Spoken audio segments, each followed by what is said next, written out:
Hello friends, I'm back with you with another Race07 video. Tonight we're moving to Brands Hatch, England, located in the southeast corner of England, just to the southeast of London. It's a track that was first raced on in the 1950s, in fact 1950, and it has undergone several modifications and upgrades over the years and took on its current configuration, I believe, in 1960. And it hosted, I think, a total of 12 Grand Prix from the years 1964 and the last one occurring in 1986. And to me, it's a really exciting circuit. It's very difficult to drive. It's got some very high-speed corners, some blind corners, some off-camber corners, up and down elevation changes. Pretty exciting track. And the lap record was set in the last year the Formula One was ran there in 1986 by Nigel Mansell in a Williams Honda in an incredible, when you think about it, 1 minute 9 seconds, 0.593 seconds. It was actually pretty incredible when you think they can get around that large circuit, which is 2.433 miles in length in just over 1 minute. So let's get underway here. I was thinking since the last video at Brno that it was fairly easy to move up the field, and I could have probably challenged for the lead, I think, had I started further up rather than at the back, which I'm doing again now. This is, again, a practice race, not part of a season. So I'm starting 25th out of 25 cars. I was thinking, well, maybe I should increase the AI capability to, say, 95% from the 93 where I have it set. But I got to thinking, you heard the saying, there's horses for courses. Not all tracks have the same capabilities for the AI. In other words, they do better on certain tracks than others. And I was wondering, well, let me try some other tracks to see how well they do on those tracks. Maybe 93% is actually going to be adequate. So I came to Brands Hatch, a track that I know pretty well. Like I said, it's pretty difficult, but let's see how the AI does on this track. So we just got the commands to start engines. And as always, because I don't have a clutch, I'm at a disadvantage at the start. But again, that's also perfectly fine for me as we get away here, because it helps me avoid the melee that always happens at the first turn. So lagging behind the field here, we'll let them sort out. This is paddock bend, downhill, off camber. Very easy for the back end to get loose when you're coming into this at speed. Uphill into Druids, tight second gear corner. For me, a good overtaking spot. This is an area of the track where I actually have a slight advantage over the AI, and from here on out, I think the AI has a slight advantage over me. Graham Hill bend, left-hander, down into second gear, drift out to the opposite side to the rumble strips, up from second, third, fourth, downshifting third, down to second. Try to get down to the apex. Out to the rumble strips, and now on to the long back straight. Again, you can see that the AI still has better top speed than I do. Only time you get into sixth gear here. Hold on to it, watch out. Right out to the rumble strips. Didn't take that turn very well, lost a little bit of ground. Downshift to third. Clip the rumble strips on the inside, drifting to the outside, and this is a difficult turn for me. You hit those rumble strips and it kind of launches you across the track. It's very easy to get pushed off and lose control of the car. Second gear, now back onto the straightaway here. Again, losing ground. Downhill into clearways. Clark's Corner. And that completes one lap at Brands Hatch. A lot of high-speed turns. Only one really slow, maybe two slow turns, and that's the Druid's Hairpin. This is where the car likes to get light and very easy to spin out. But my car is actually set up pretty well, and this is where I have a bigger advantage over the AI, but they have the advantage for the rest of the circuit. Once again into Druids, second gear, pushing our way past that slower car. Down into second, missed the apex there, so not really good entry into the turn there. Up into fourth gear. Hard on the brakes, down into third, let it roll. Second gear, a little bit better apex on that one. On the gas, and let's see if we can stay with them a little bit closer.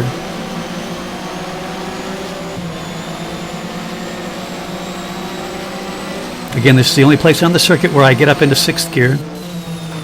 Quick downshift into fourth. Hit the rumble strips on the inside, drift to the outside. Much better turn for me that time around. Up to fifth. Quickly down into third.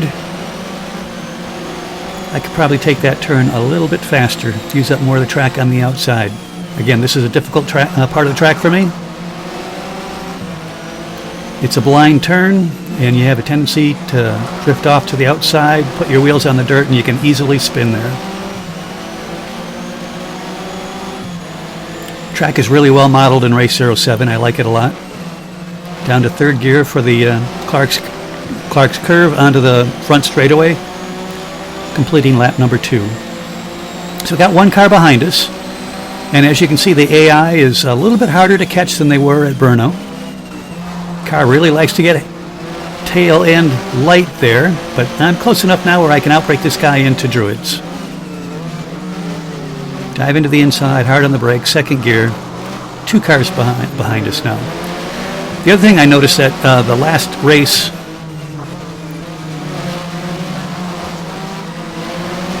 was a set number of laps, and it went, I think, 35 minutes or 40 minutes, something like that.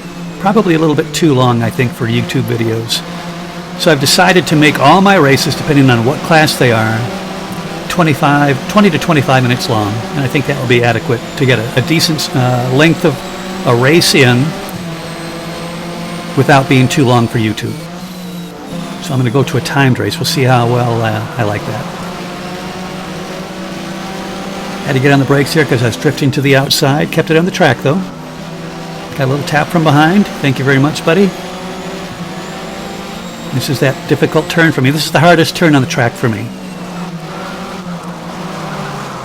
And that's why, son of a gun, loop the car. Everybody's behind me again. Or in front of me, I should say. Now, in reality, a real Porsche with a radiator up front, the front end of the Porsche is the most vulnerable part of the car. That would have damaged the radiator, and I would have been out of the race. Even with 100% damage on the simulator, I'm still running. I got a big dent on the front car. Oh, come on. Get it together, Rick.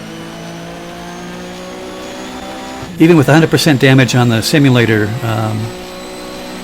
you get a dent in the car, but it's still running when in reality I don't think it should. So let's see if I can catch the AI. This is going to be a real challenge because, again, it's not as easy as it was at Brno. But I got a clear track. You don't have to worry about people trying to pass me or cars in front of me. It's just putting in some good laps, and let's see if we can catch them.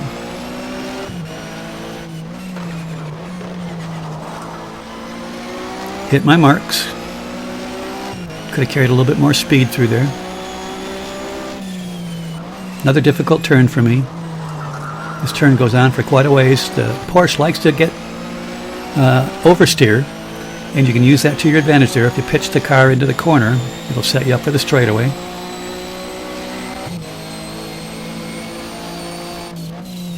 Hard on the brakes. Let's see if I can get the apex right. That one looks pretty good. Let it drift out. Down into third. Missed my apex. Lost a little bit of speed there. And again, that very difficult turn. Uphill, blind turn, off camber. If you hit that curb, it will launch you and upset the car, and it's very easy to spin. So now I just got to put my head down, see if I can catch the cars ahead of me.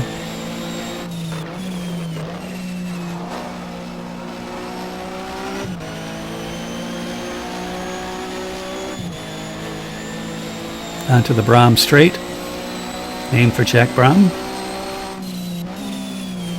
two-time world champion. Again, this is the area of the track where I really make up ground on AI through Paddock Bend and into Druids. At best, for the rest of the track, I break even with them, but in general, they pull away just a little bit from me. Graham Hill Bend, missed the apex again. Again, my driving skills are a little bit rusty, and I didn't do much practice on the track. So the more laps I get in, the better I would be.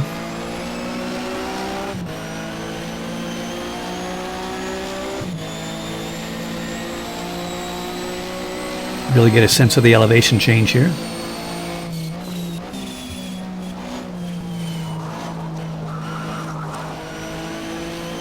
Much better on that turn. I think I'm turning in just a little bit too early on that turn and could have carried a lot more speed.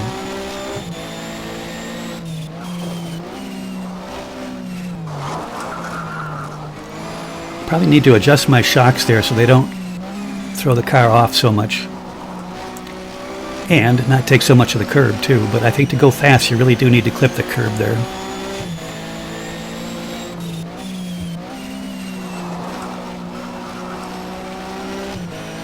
Clearways, Clark's Curve, Brom Straight, the names of F1 history.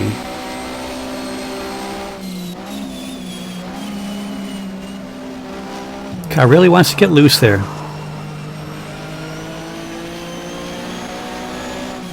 And I am catching the car in front of me, so that's good news. Second gear, slowest corner on the circuit.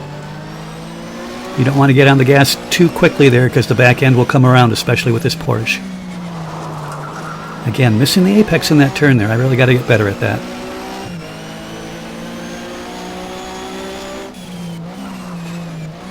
I believe this turn is called Surtees.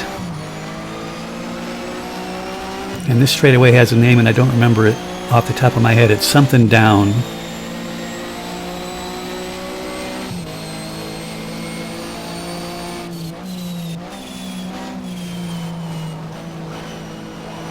This part of the track is called, I think, Dingleberry or Dingleballs. I can't remember which. And this is, I think, Shears Curve. They got names for all the curves in the racetracks in England. And they're starting to do that in the United States a little bit. Now, this is Shears Curve right here. That area we just came through is Dingleballs or Dingleberry, whatever it was.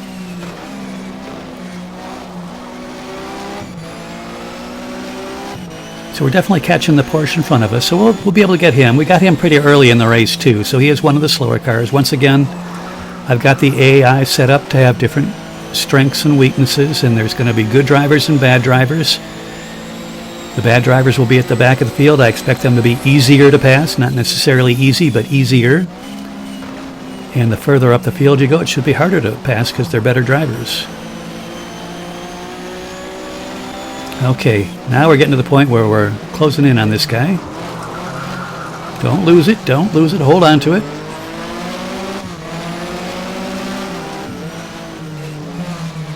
And we take him into Graham Hill Bend.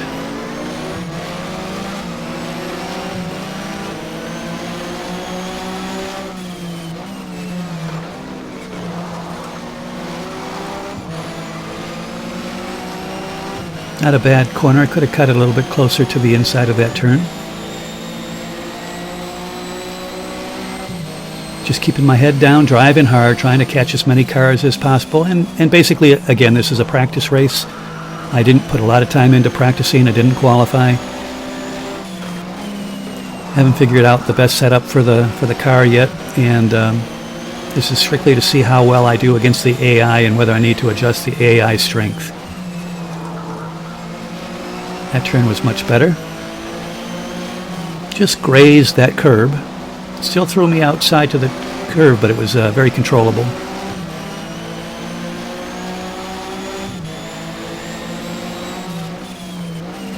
Clearways into Clark's Curve. Get on the gas for the straightaway leading up to the start-finish line. Again, you don't get into sixth gear on this. Only up to fifth. And right here you can see the track apex is right there. Car gets a little bit light. And if you go in too fast or hit the brakes, it's very easy for the car to spin around.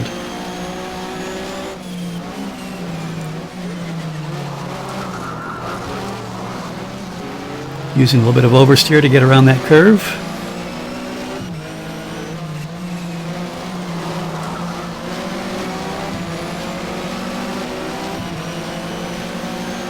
So 2 cars that I've caught in front of me, I've already passed one, and then there's a few cars up ahead. So maybe 93% is okay. I've already made one mistake. It was nearly fatal. Could have damaged the car and been out of the race, but kept it going.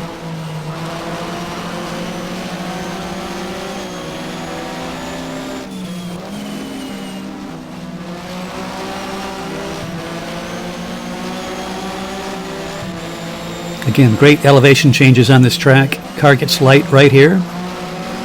That was a good curve for me. And I think you can see why F1 doesn't come here anymore. If you look around, there's no runoff area. And one of the big things about F1 anymore is the emphasis on safety. And there just is no runoff for the high speed of F1, modern F1 cars. And it's amazing when you think the cars that ran here back in the 50s and 60s that were essentially cigar-shaped gas tanks with very flimsy suspensions, flimsy tires. It was amazing that they competed here. But then again, they lost about a driver a month during the racing season as well. Another car down. Took it in a little bit too deep, but wanted to do that just to get that car behind us. See if I can get closer to the apex. Nah, it was a pretty shitty turn. Get it together, Rick. Completely missed the apex. A little bit cheeky on the inside. That's going to slow me down. Just keep an eye on the car behind me because they do have a better top speed than me, and I'm going to guard the inside. Make him go around the outside if he's going to try the pass. So in spite of making that mistake, we kept him behind, but we lost some ground to the car in front of us. Pitching the car in there. Need to be a little bit smoother. I'm scrubbing off a little bit too much speed. Big bounce over the curb, onto the grass. That sucked. And amazingly, that other car stayed behind us. He should have been around us. Very fortunate I didn't lose the car again there.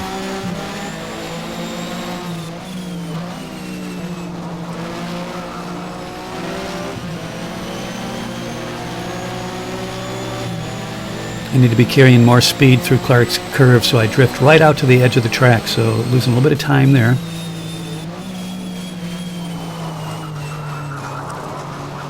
A little bit too deep. Thank goodness they have a little bit of a runoff there.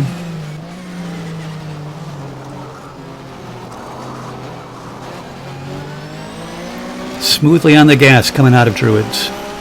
Like I said, if you punch it hard there, the back end's going to come right around. That was a little bit better on that turn for me. So we're catching a group of cars up in front.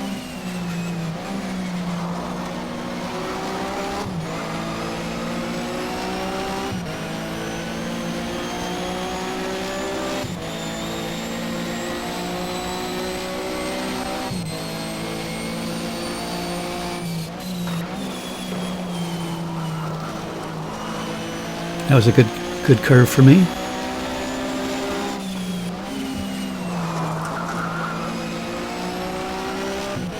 Still scrubbing off too much speed there. I need to be a little bit further outside too for the entry into that curve.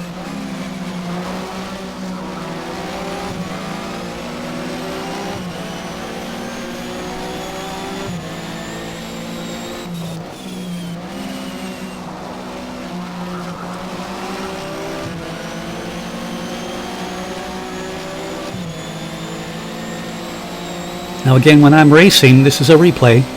When I am racing, I have 3 monitors, so I have a much broader view of the world outside, a broader view of the apex. It's really pretty impressive. And I copy the races are automatically copied. Dive to the inside of Druids, passing in another car. Again, that's the area of the track where I'm better. The races are automatically copied to a file where you can go back and look at the races from anybody's perspective. I can go to any one of these cars and see the whole race over again. I can also do it from the TV view and different camera views. When I replay it on my computer downstairs where my racing sim is, it displays it on all three monitors, so I get that broad perspective again. But when I copy the files and put them up on this computer where I do my recording, it just shows me the one screen. So somehow it doesn't compress that data, it just shows you the one screen. Uh-oh, somebody spun. There's a yellow flag there and it says, caution, no overtaking, so I hit the brakes. Car came around. More damage on the front and the car behind me passes me. So much for the no passing in a caution zone, eh? So I wouldn't call that my mistake. It was just that the caution came out suddenly there, and when I hit the brakes, car came around.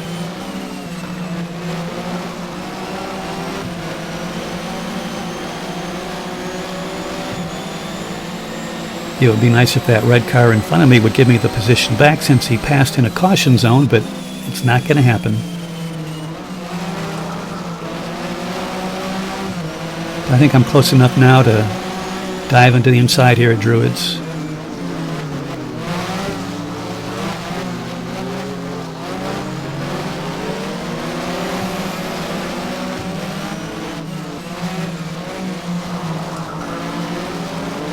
Whoa, car gets loose. Let's see if we can take advantage of that.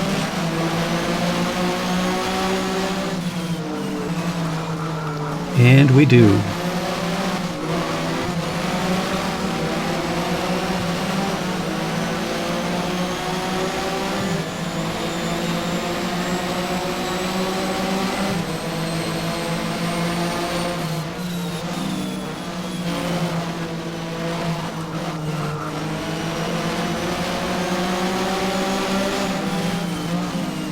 Oh, car's going around. Don't hit him. Excellent. Another car passed.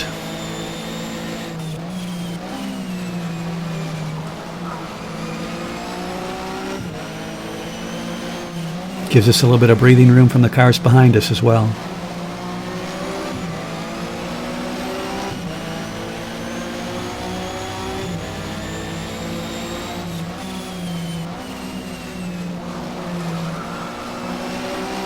That's much better exit from Clark's Curve. Still could have carried a little bit more speed there, though. That white car's catching us from behind, but we're quicker in this portion of the circuit.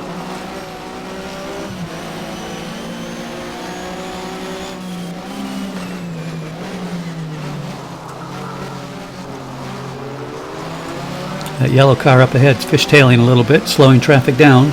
Right back into our clutches. Maybe the handling's starting to go away on these cars. I do have the tire wear to 100%. Fuel usage is off, so they will not run out of gas and do some ridiculous pit stops. Orange car getting a little squirrely. He gathers it up and he'll pull away from me on the straightaway here.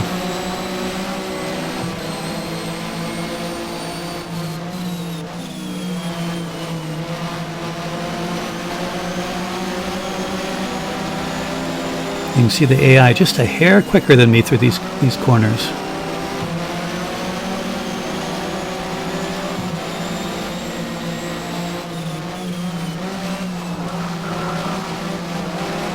Whoa.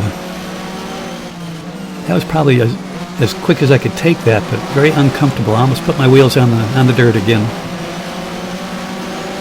Got a car coming up from behind here. Could this be the checkered flag?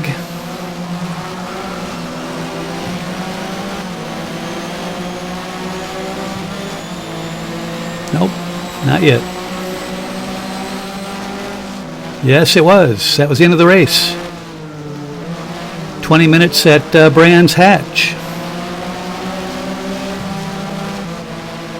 We made a few mistakes, a couple spins. One was my fault. One was just a reaction to a caution, which I probably in retrospect will not do next time.